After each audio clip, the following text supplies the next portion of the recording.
All right, fifth graders, this is Mr. Combs here again, and now we're going to be on to part 2 of Angel Island. So, proving citizenship. The exclusion laws continued to limit the number of Chinese entering and leaving the United States through the 1940s. However, in 1906, an earthquake and fire destroyed parts of San Francisco, including the Hall of Records. This building held all the city's marriage, birth, and death certificates. After these papers were gone, many Chinese people began claiming that they had been born in the United States and were citizens. As citizens, they could travel freely and bring their families from China. Since it was now impossible to check if citizenship claims were true, U.S. authorities had to give the Chinese the papers that would allow their family members to come to the United States. Many Chinese used this situation to their advantage. When they were asked to name their family members, they included extra ones who did not exist. The Chinese sold these extra family members' names to other immigrants who were waiting to bring their relatives into the United States. Those who pretended to be children of American citizens were known as paper sons and paper daughters. They were not really related. Their connection to the families existed only on paper. The cost to become a paper son or daughter was about $100 per year of age. This amount bought the papers needed to come to the United States, but it still did not ensure that the person would be allowed to enter. He or she had to prove family ties by correctly answering very specific questions that Angel Island immigration authorities asked them. Okay. Here's an example. Chinese immigrants could buy papers that gave them a legal identity into the United States. Okay? Keeping the Chinese out. As soon as immigrants arrived at Angel Island Immigration Station, they were separated into 3 groups: whites, Japanese and other Asians, and Chinese. Then the men and women were also separated. Children under the age of 12 stayed with their mothers. The immigrants were taken to the island hospital for a health exam. Because many of the Chinese immigrants had come from areas where health conditions were poor, U.S. officials examined them more carefully than others. If they had diseases that could spread, they were kept from entering the country.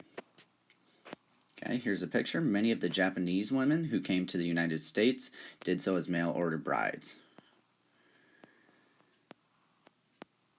Those who passed the health exam waited for their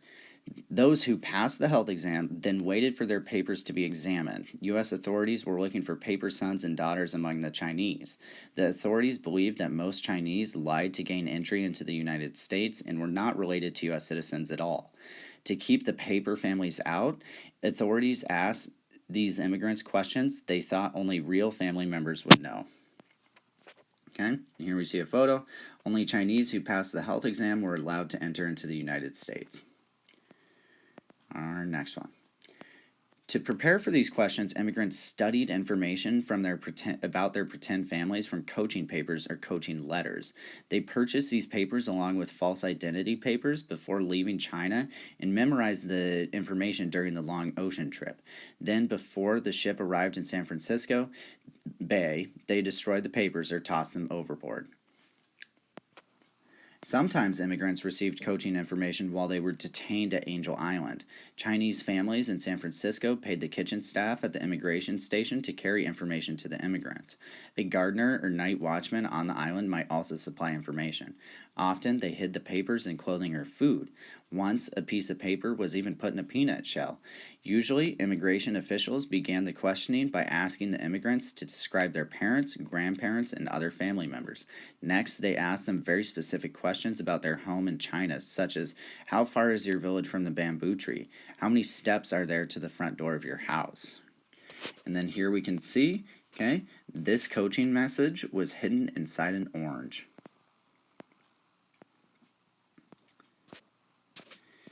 Okay. Where did your family keep its rice? Then their relatives in the United States were asked the same question to see if their answers matched. This was a difficult test, even for real relatives. For many of these people, it had been 20 years since they were last in China. Things change and memories fade, making a match unlikely, if not impossible.